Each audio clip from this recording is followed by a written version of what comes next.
el hombre y el mundo. Ha nacido en vano el hombre que, habiendo logrado el nacimiento humano, tan difícil de obtener, no trata de realizar a Dios en esta misma vida. Si se tira un trozo de plomo en una palangana que contiene mercurio, enseguida se amalgama con este. Del mismo modo, el alma individual pierde su existencia limitada cuando se sumerge en el océano de Brahman, lo supremo. Si se rompe una vasija que no está aún cocida, el alfarero puede usar la arcilla para hacer una nueva, pero si rompe una vasija cocida, su material ya no sirve para hacer otra. Del mismo modo, si una persona muere en estado de ignorancia, vuelve a nacer, pero, si está bien cocido en el fuego del verdadero conocimiento, y al morir es ya un hombre perfecto, no vuelve a nacer más. Cuando la mente está libre de apego a los objetos sensorios, se dirige a Dios y queda fija en él. De este modo, el alma ligada se libera. Alma ligada es aquella que toma una senda que la aleja de Dios. Si se extirpa de la mente el apego a la lujuria y al dinero, ¿qué otra cosa queda en el alma? Solo queda la dicha de Brahman. El progreso del hombre, los rituales deben seguirse.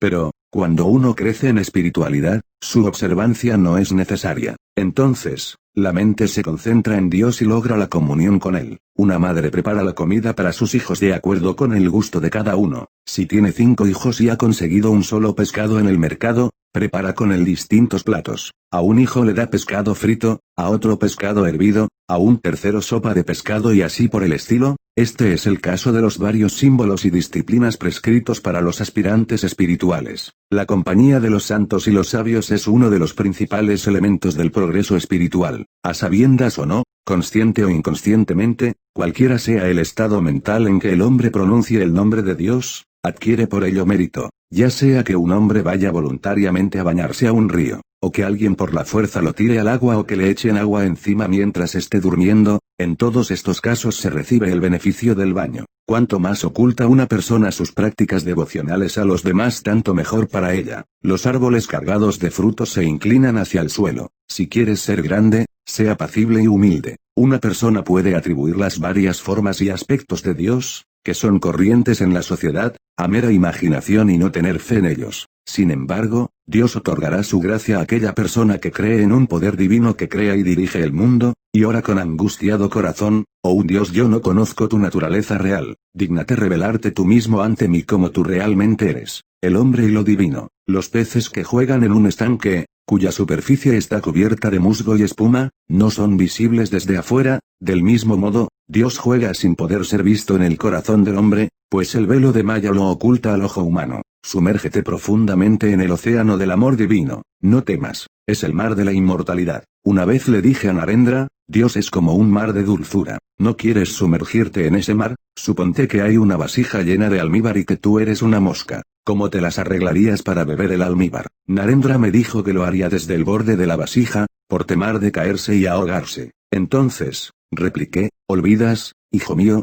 que si te sumerges en el océano divino, no tienes por qué temer ningún peligro o muerte. Recuerda que el océano de Satchidananda es el océano de la inmortalidad, y sus aguas dan vida eterna. No temas, como la gente insensata, que puedas excederte en tu amor a Dios. El cuerpo nace y debe morir, pero no hay muerte para el alma. Cuando la nuez de Betel está madura, la pepita se separa de la cáscara, pero es muy difícil separarla cuando está verde. Cuando se realiza a Dios, alborea la conciencia de que el alma está separada del cuerpo. Aquel que ha visto a Dios es un hombre cambiado. El bien y el mal no pueden ligar a aquel que ha realizado la unidad de la naturaleza y de su propio ser. Cuando se ha realizado a Dios, el mundo nunca aparece vacío. Aquel que ha alcanzado a Dios, ve que es el Señor mismo quien se ha convertido en el universo y todas las criaturas. Un hombre así, cuando alimenta a sus hijos, siente como si diera de comer a Gopala, nombre de Krishna niño, en persona, ve a Dios en sus padres y los sirve con el mismo espíritu. Si sucede que un hombre vive en el mundo y hace vida de hogar, después de haber realizado a Dios, es seguro que no podrá tener ningún contacto físico con su esposa.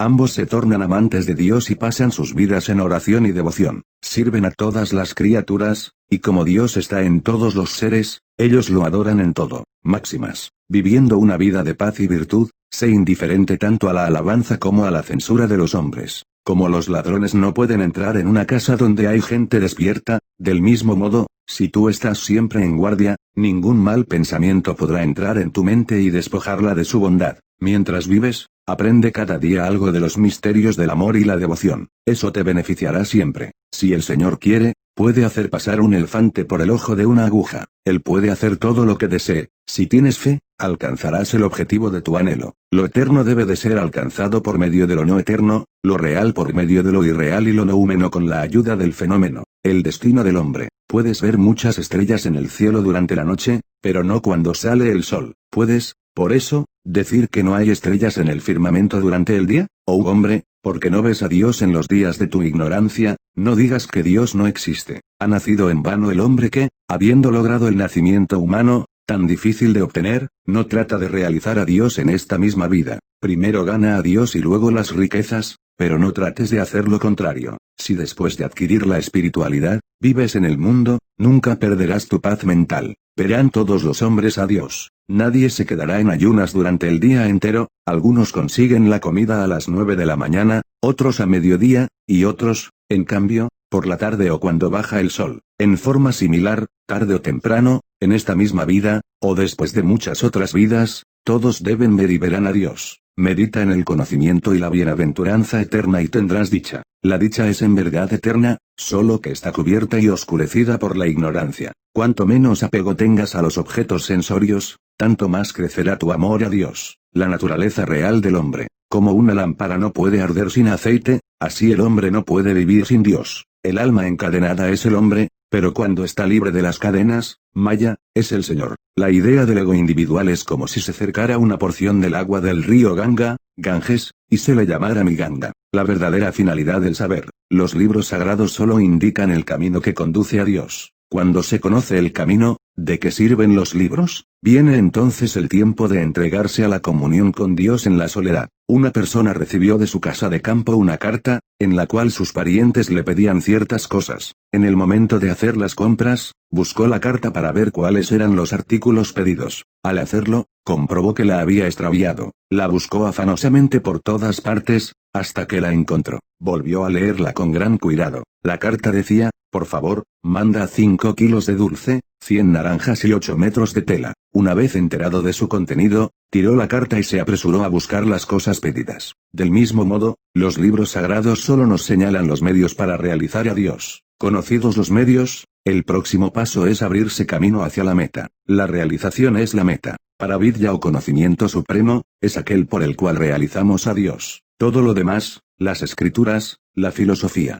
la lógica o gramática, en sí, son únicamente un fardo y sirven de confusión para la mente. Los grantas, libros, son, a veces, grantis, nudos. Solo son buenos cuando nos conducen al supremo conocimiento. ¿Quién es un verdadero maestro espiritual? Solo aquel que ha sido iluminado por la luz del conocimiento supremo, es un verdadero maestro. Mucha gente ha oído hablar de la nieve pero no la ha visto. Del mismo modo, muchos predicadores religiosos han leído en los libros sobre los atributos de Dios, pero no los han realizado en sí mismos. Otros han visto la nieve, pero no la han probado. Así, muchos maestros religiosos han tenido solamente una vislumbre de la divina gloria, pero no han comprendido su verdadera esencia. Solamente aquel que ha gustado la nieve puede decir cómo es. En forma similar, solo puede describir los atributos de Dios aquel que ha tenido con él las distintas relaciones de amigo, servidor, amante y también ha realizado su unidad con él en el estado de completa absorción. Cuando una flor se abre y la brisa esparce su perfume, las abejas acuden sin ser llamadas. Las hormigas van donde encuentran algo dulce.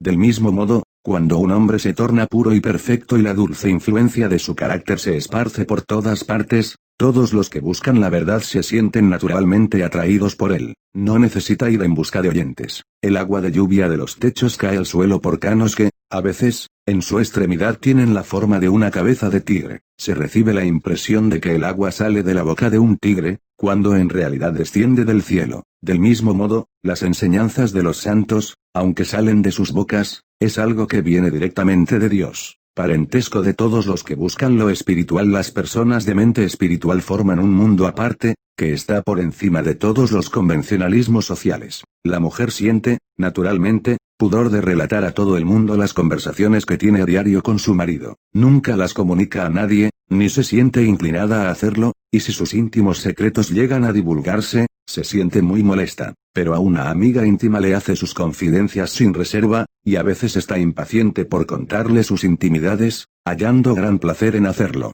De un modo similar, un verdadero devoto no le comunica a nadie sino a otro bhakta sincero el gozo estático que disfruta en la divina comunión, y, a veces, hasta siente ansiedad de relatar a otro devoto sus experiencias y se siente feliz cuando puede hacerlo. Porque a un amante de Dios no le gusta vivir en la soledad, el fumador de cáñamo no halla placer en fumar sin la compañía de otros fumadores. Del mismo modo, el devoto, al igual que el fumador de cáñamo, no halla placer en cantar sus alabanzas al Señor sin la compañía de otros devotos. Beneficio de estar en compañía de los santos. Si se mezcla la leche con agua, no se la puede volver a separar. Del mismo modo, si un aspirante religioso frecuenta la compañía de toda clase de gente mundana, no solo pierde de vista el ideal, sino también mueren imperceptiblemente su primitiva fe, amor y entusiasmo. La compañía de los santos y los sabios es uno de los principales elementos del progreso espiritual. Si vemos un abogado, naturalmente pensamos en pleitos y jueces. Del mismo modo, cuando vemos a un hombre espiritual, recordamos a Dios y la vida después de la muerte. La compañía de los santos es como el agua en que se lava el arroz. El agua de arroz tiene el poder de hacer desvanecer la borrachera. Del mismo modo, la compañía de los devotos quita a los hombres mundanos la borrachera que les causa el vino de los varios deseos. Algunos obstáculos en la vida espiritual. Dios no se manifiesta donde reinan la timidez, el odio y el miedo.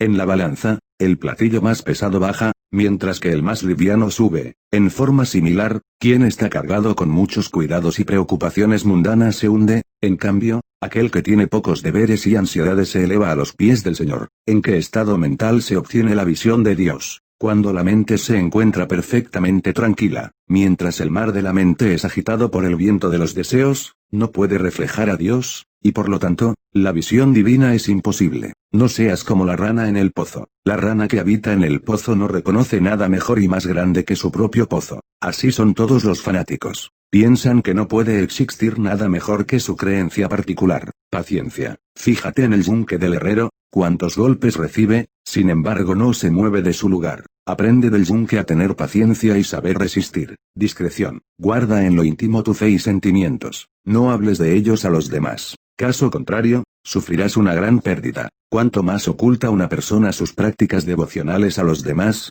tanto mejor para ella. Humildad y respeto de sí mismo. www.bibliotecaespiritual.com. Para ser grande, hay que sentirse humilde. La alondra hace su nido en el suelo, pero vuela muy alto en el espacio. Las altas montañas no son aptas para el cultivo. En cambio, los valles son fértiles porque retienen el agua. Los árboles cargados de frutos se inclinan hacia el suelo. Si quieres ser grande, sea apacible y humilde. Sé tan desprovisto de vanidad como la hoja seca llevada por un fuerte viento. Es un verdadero hombre aquel que se respeta a sí mismo. Otros, de hombres solo llevan el nombre. No hay jactancia en el orgullo que expresa la gloria del alma. No hay humildad en aquella humildad que rebaja al ser. Simplicidad. Hasta que no te vuelvas simple como un niño, no recibirás la iluminación divina. Olvida toda tu sabiduría mundana e ignórala por completo como si fueras un niño, solo así llegarás a conocer la verdad. La simplicidad mental te conducirá fácilmente a Dios. Si una persona es simple, las enseñanzas espirituales fructifican fácilmente en ella,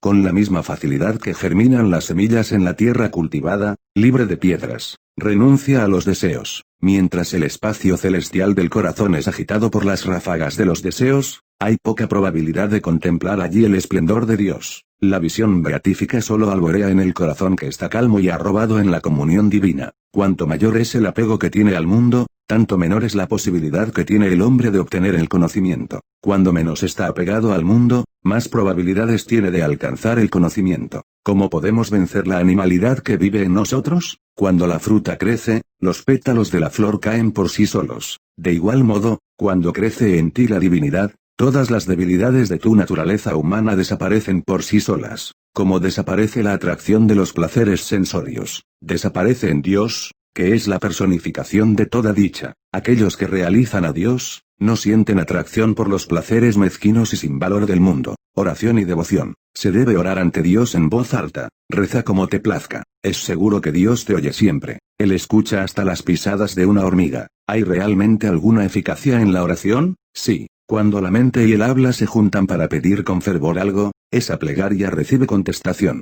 Pero no tienen eficacia los rezos de un hombre que dice de labios para afuera: «Oh Señor, todas estas cosas son tuyas», pero, Al mismo tiempo, en su corazón, piensa que todo lo que tiene es suyo. Para llegar a la presencia de un poderoso monarca, uno primero debe congraciarse con los porteros del palacio real y los oficiales que guardan el trono. Del mismo modo, para alcanzar al Señor Todopoderoso y obtener su gracia, uno debe practicar mucha devoción, servir a los devotos y vivir por largo tiempo en compañía de los sabios. Dios es extremadamente atento, hijo mío, Él ha oído cada uno de tus rezos. Tarde o temprano Él se te revelará, aunque sea en el momento de la muerte. En todas las religiones se adora al mismo Dios. El agua es llamada con diferentes nombres por distintos pueblos, en algunos se la llama Uoter, en otros Vari, en otros agua y en otros Pani. Así el único Satchidananda, existencia, inteligencia, dicha absoluta, por algunos es invocado como Dios, por otros como Alá, por otros como Ari y por otros como Brahman. En el taller de un alfarero hay vasijas,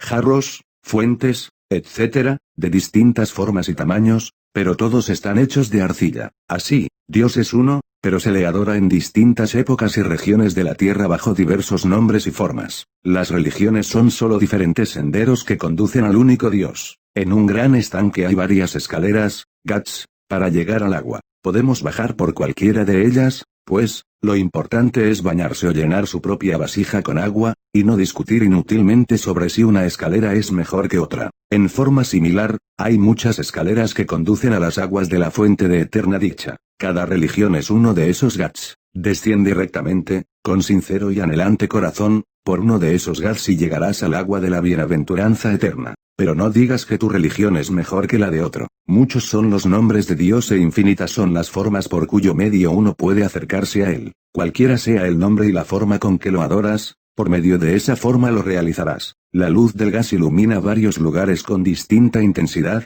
pero la sustancia de la luz, vale decir, el gas, viene de un mismo gasómetro. De igual modo los maestros religiosos de todos los lugares de la tierra y de todas las épocas, son solo faroles que emiten la luz del espíritu, la cual fluye constantemente de una fuente inagotable. C. A un discípulo que criticaba la fe de ciertas personas, llamando la fe ciega, el maestro le observó: bien, ¿puedes explicarme qué quieres significar por fe ciega? Además, ¿cuáles son sus ojos? Di fe o di conocimiento. De otro modo, ¿qué es esa singular noción de que la fe en algunos casos es ciega y en otros tiene ojos? El hombre sufre por la falta de fe en Dios. El conocimiento con respecto a Dios se mide por la fe que uno tiene. Es estéril buscar mucho conocimiento ahí donde hay poca fe. Una vaca que sea muy delicada en cuestión de comida, no da mucha leche. Pero la vaca que come de todo, pasto, hojas, cortezas, paja, etc., y los come con gran apetito, da abundante leche. De su ubre sale la leche a torrentes.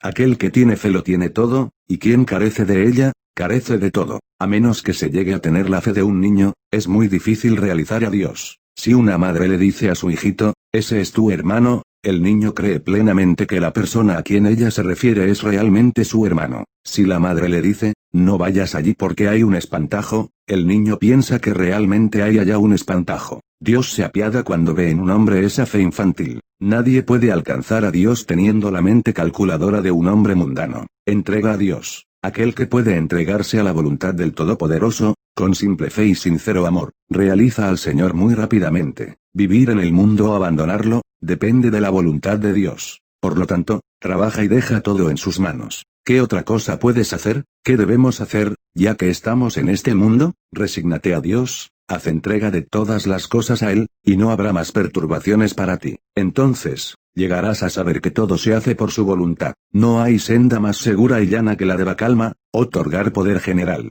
Bakalma aquí significa entregarse a la voluntad del Todopoderoso y tener conciencia de que nada es mío. El monito se agarra a su madre y va a todas partes colgado de ella. En cambio el gatito no hace lo mismo, sino que maulla lastimeramente y la madre lo toma con los dientes por la nuca. Si el monito suelta a su madre, cae y se lastima. Eso sucede porque confía en su propia fuerza. Pero el gatito no corre el mismo riesgo, ya que es la madre la que lo lleva a todas partes. Tal es la diferencia que hay entre confiar en sí mismo y la entrega total a la voluntad de Dios. La verdad. Ten bhakti, amor a Dios, en tu interior y abandona todo artificio y engaño. Aquellos que se dedican al comercio o a los negocios, o que hacen trabajos de oficina, también deben adherirse a la verdad. La veracidad es la tapasya, austeridad, que corresponde a esta edad de Kali, edad actual. A menos que se diga siempre la verdad, es imposible hallar a Dios que es el alma de la verdad. el hombre debe ser muy escrupuloso con respecto a la verdad. Por medio de la verdad podemos realizar a Dios. Concentración y meditación. Siempre debe practicarse la concentración y la meditación.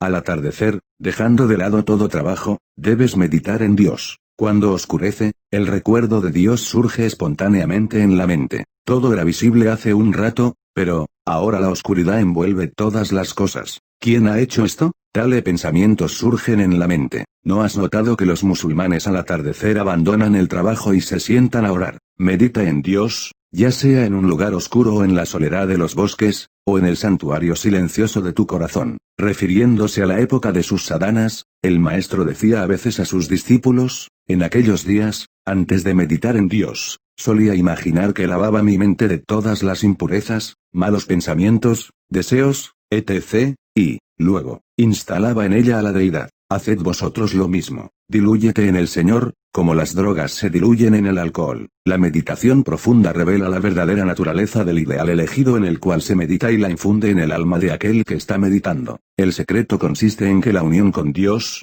yoga, nunca tiene lugar a menos que la mente esté absolutamente calma, cualquiera sea el sendero que se siga para la realización de Dios. La mente está siempre bajo el control del yogi y no el yogi bajo el control de la mente. Enloquécete de divino amor. Si has de volverte loco, enloquécete de amor por Dios y no por las cosas de este mundo. Hay gente que vierte ríos de lágrimas por no tener hijos, otros sufren lo indecible porque no pueden conseguir riquezas. Pero, ¿cuántos son los que sufren y lloran porque no han visto a Dios? Muy pocos, en verdad. Aquel que busca al Señor y llora por él, ciertamente lo hallará. Naturaleza del verdadero anhelo. Que tu corazón anhele al Señor, como el avaro desea el oro, como aquel que se está ahogando ansía desesperadamente el aire, así tu corazón debe anhelar al Señor antes de encontrarlo. Un día, Jesucristo caminaba a la orilla del mar. Se le acercó un devoto y le preguntó, Señor, ¿cómo puedo hallar a Dios? Jesús avanzó en el mar con el devoto y lo sumergió en el agua. Después de un rato lo soltó y levantándolo de un brazo le preguntó, ¿cómo te sentiste debajo del agua? El devoto contestó, sentí como si mi último momento hubiera llegado, mi condición era desesperada. Entonces Jesús le dijo, verás al Padre cuando tu corazón llegue a anhelar a Dios con la misma intensidad con que deseabas un poco de aire hace un momento. ¿Debo alcanzar a Dios en esta misma vida? Sí, en 3 días debo hallarlo, más aún, con pronunciar su nombre una sola vez lo atraeré hacia mí. Con tan violento amor el devoto puede atraer al Señor y realizarlo rápidamente. Pero los devotos que son tibios en su amor, necesitan siglos para hallarlo, si es que llegan a realizarlo, porque no vemos al Señor. El sol es muchas veces más grande que la tierra, pero por la distancia aparece como un pequeño disco. Así, también, el Señor es infinitamente grande, pero, estando demasiado alejados de él, nosotros somos incapaces de comprender su verdadera grandeza. Un policía puede ver con su linterna a todo aquel sobre quien enfoca la luz, pero nadie puede verlo a él mientras no dé vuelta la luz hacia sí mismo. De igual modo, Dios puede ver a todos, pero nadie puede ver a él hasta tanto no se le revele por su propia gracia. Como se revela lo divino, hay una pieza oscura en la que entran algunos rayos de luz, a través de una pequeña hendidura. Ahora bien, la idea de la luz que tendrá un hombre que se encuentre dentro del cuarto, será proporcionada a los rayos que entran. Si hay mayor número de hendiduras en las puertas y ventanas, el hombre verá más luz, y si abre de par en par las puertas y ventanas, verá más luz aún. Pero, aquel que está en campo abierto es quien recibe la luz en toda su plenitud. Del mismo modo el Señor se revela a sus devotos de acuerdo con la capacidad y naturaleza de sus mentes. Relación entre gurú y discípulo. No temas si un maestro tal, esto es, un gurú iluminado espiritualmente, no parece ser instruido y bien versado en las escrituras y otros libros. A un maestro iluminado nunca le faltará la sabiduría de la vida. Él recibe incesantemente el inagotable fluir del manantial de la sabiduría divina, de verdades directamente reveladas y superiores a todos los conocimientos contenidos en los libros. A un hombre que estaba discutiendo sobre el carácter de su gurú, el maestro le dijo, ¿por qué malgastas tu tiempo en fútiles discusiones? Toma la perla y tira la concha. Medita en el mantrán que te ha sido dado por el gurú y no tomes en consideración las flaquezas humanas del maestro. El discípulo no debe criticar nunca a su gurú, debe obedecer sin reserva todo lo que el gurú le diga. Hay una copla en bengalí, que dice, aunque mi gurú visite la taberna, es siempre el santo Rey Nityananda, compañero de Chaitanya, la encarnación divina, y aunque mi gurú pueda ir a los sitios frecuentados por los borrachos y pecadores, para mí él es siempre mi intachable y puro gurú. Máximas de significado ético. Haz tú mismo lo que quieres que otros hagan. viviendo una vida de paz y virtud, sé indiferente tanto a la alabanza como a la censura de los hombres. Aquel que come rábanos, tendrá eructos con olor a rábano, y lo mismo pasará con el que come pepinos. De modo similar, la boca habla, algunas veces, de aquello que el corazón concibe en su interior. Según un dicho antiguo, comillas, a los gurúes se los puede encontrar por cientos y miles, pero es difícil hallar un solo chela, discípulo. Significa que hay muchos que pueden dar buenos consejos,